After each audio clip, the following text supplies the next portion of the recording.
want this, family. Oh my gosh, dude. Alright, this is our labor and delivery video. So unfortunately, we did not get to record a lot of videos at the hospital. There was just a lot going on. I'll include the ones I did get to record, but it's not a lot and it's not much. So yeah, let's begin with the story. So at 40 weeks, I was told I was going to get induced.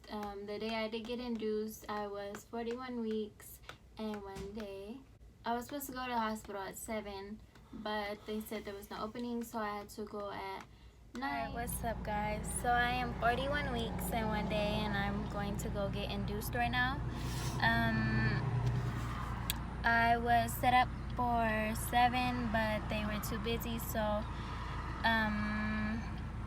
I was told to call at 10, but they had an opening at 9, so we're heading over there right now to the hospital. I'm not feeling anything, no contractions or nothing, so we'll see how it goes. And when I got there, they checked me in to like my labor delivery room. Okay, so we checked in the hospital. They hooked me up to IV and the oxygen thing, and then the things that record the baby's heartbeat, and then my contractions. And so we're waiting on the doctor right now to come in and check to see how far along dilated I am. Then we'll see from there. So, what time is it? 10:58. It's 10:58. And they checked how many centimeters dilated I was only like 2. So like, okay, we are gonna have to induce you. And what they were going to do was they were going to put like a water balloon and then fill it up with water inside me, so they can expand my cervix to so they could expand it to like 4 centimeters. But this whole time there was like a person training, so what they were doing, she was doing too. So there was basically 2 people doing everything twice. So they were messing with it for so long, and they were checking, and they were both doing it, that they had popped my water, and so my water had broke, so they didn't have to do the water balloon and didn't have to induce me. So the doctors came in and checked me, and I am 1 to 2 centimeters dilated still. So they were going to put a water balloon, and fill it up and leave it in there so it could try to widen my cervix to at least like a 4. But then my water broke while they were trying to do the whole process, and so I don't have to do the water balloon, and they're gonna start giving me Epitocin, I believe, and hopefully it'll speed things up. And it's 12 o'clock right now. So then that's when the whole thing kind of just processed from there. Okay, so they gave me, can you see it? The Epitocin at 104. It's right here.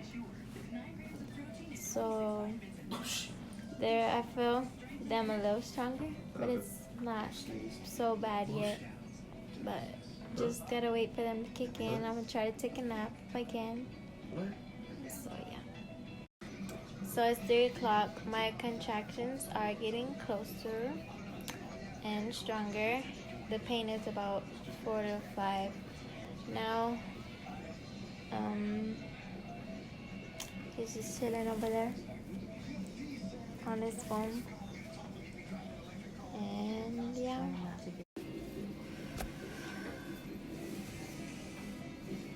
Oh, it hurts. Ah.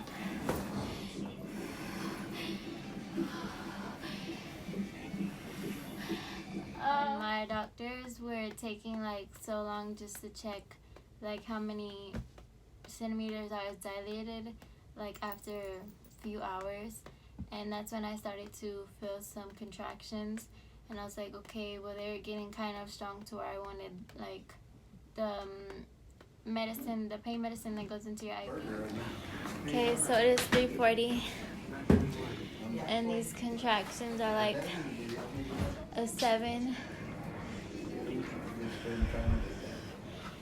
and they're like 2 minutes apart from each other, and they hurt pretty bad. I've had no pain medicine so far. When they gave it to me, I felt like drunk or something, and it felt relaxing, and I was like, okay, well, let me just try to go to sleep.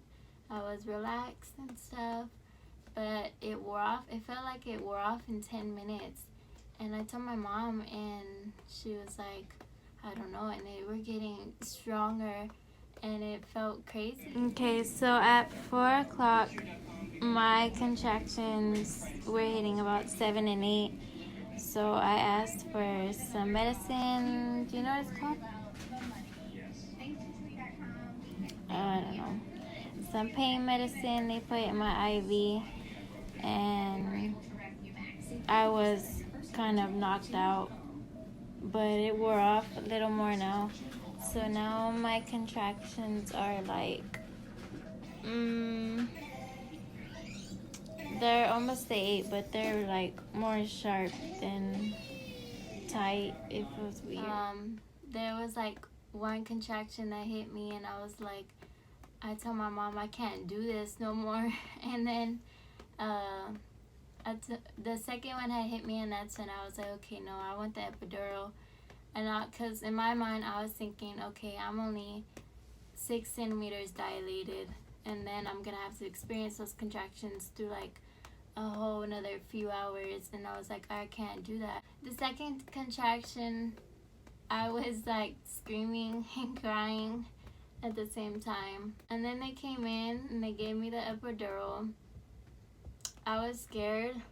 I was real scared because I was crying to him, and I was telling him like, I'm so scared, I don't want it, but I wanted it at the same time. I was scared things were going to go wrong, but it was fine after all. And then after I got it, I felt more relaxed, of course, and it just felt better. All the contractions had went away. So it is currently 7:30. Sadly, I had to get the epidural.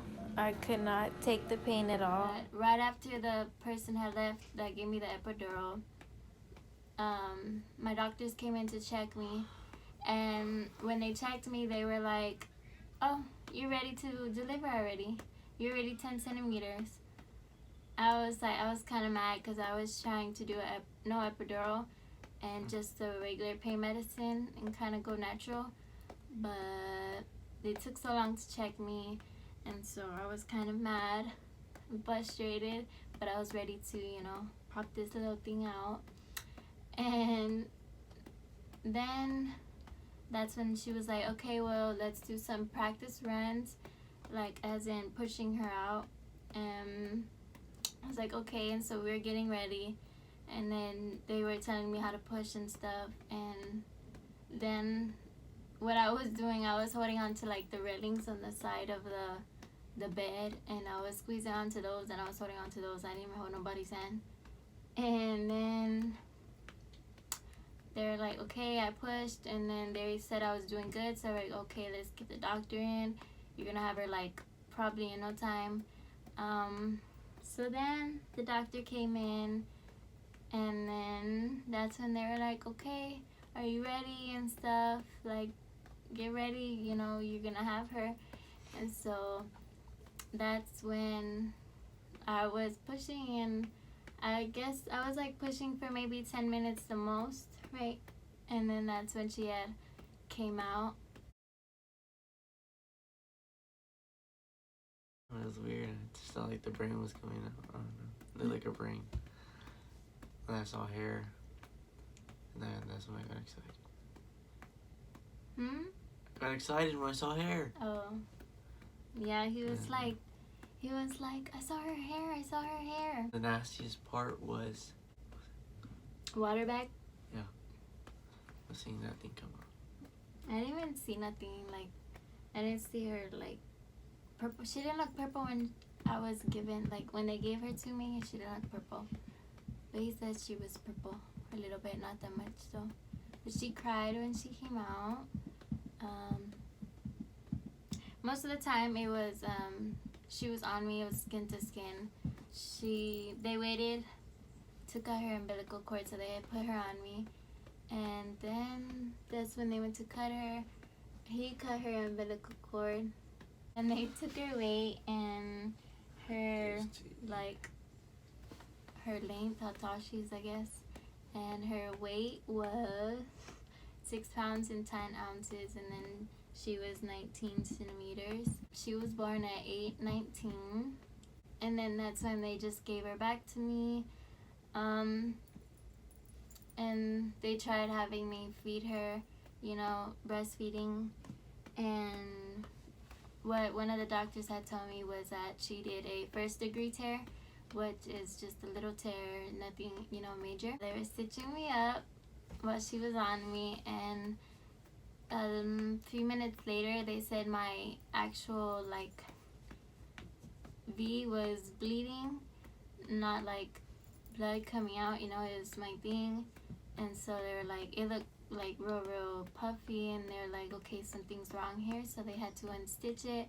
And they said it turns out that she had popped a vessel down there, and so they had to stitch me up again, and they were kind of scared it wasn't gonna go away, that I could have lost too much blood, but then it did go down, but very slowly.